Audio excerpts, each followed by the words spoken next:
Welcome to the Fear and Greed Business News Afternoon Report for Wednesday, the 30th of August, 2023. I'm Michael Thompson.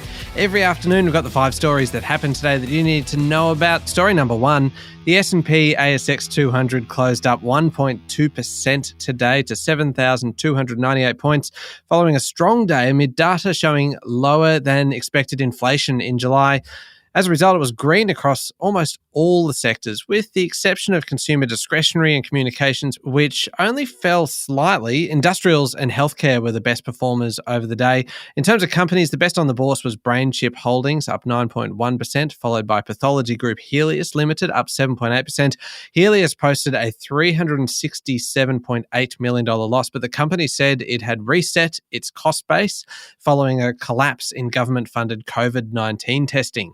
Transport and logistics company Brambles was up 7.1%. Brambles posted a lift in net profit of 19% over the financial year. And one of the better results of the reporting season overall, it was able to increase costs and surcharges on customers to offset rises in timber costs and also in energy and in labour. The worst performer today was Chalice Mining, which plummeted 25.2% following a scoping study about a new metals mine. Chalice said it likely won't complete a feasibility study until mid-2025, and production won't kick in for another 4 years after that.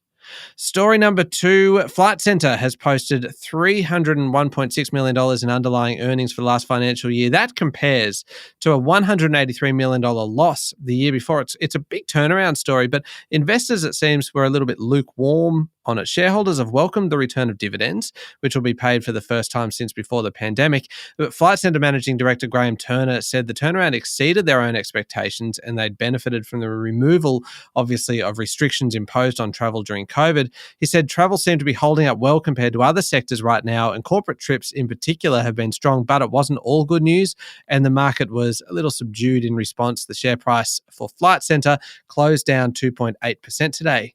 Story number 3, an interesting story out of Melbourne that really speaks to the state of manufacturing in this country. Fashion label Nobody Denim has trimmed its business by 40 garment workers and criticised just how difficult it is to keep manufacturing in Australia. Founder John Condilis has told the Financial Review that it is the hardest and saddest thing he's ever had to do, but it has become impossible to manufacture locally. He said they're exploring outsourcing. Right now, though, he can't service a government contract to make combat uniforms, and the future of the fashion line is unclear.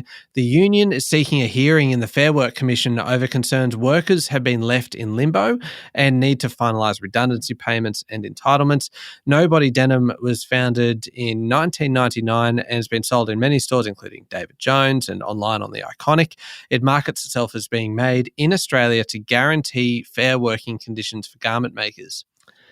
Story number 4, a big German energy utility company, RWE, has met with the Australian government to pledge a $6 billion renewable power expansion down under.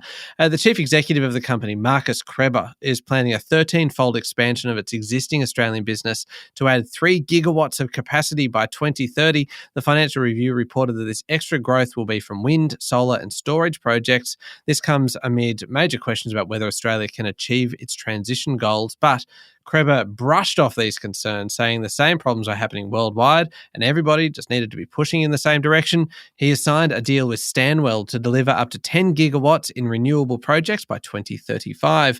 And final story, story number 5, the financial services regulator has written an open letter to 30 major banks and lenders telling them they must make sure struggling everyday Australians are being supported. The Australian Securities and Investments Commission is unfortunately noticing a lot more people in financial distress as the cost of living rises. So it's told lenders that they've got to support customers in hardship. Makes sense. This includes the big 4 banks. They've told lenders what they can expect from them, including telling Aussies how they can seek assistance and genuinely considering customer circumstances and trying to come up with sustainable solutions. Because of how expensive everything has become and the stress families are under, ASIC is going to make this more of a focus over the next 12 months. They are currently reviewing 10 major lenders to understand exactly how hardship is managed. That's it for the afternoon report for Wednesday, the 30th of August, 2023. Don't forget to hit follow on the podcast and find Fear and Greed on LinkedIn, and Instagram, Twitter, and Facebook. Join us tomorrow morning for the Fast 5 business news by Fear and Greed, the top 5 business stories you need to know in just 5 minutes. I'm Michael Thompson. Enjoy your evening.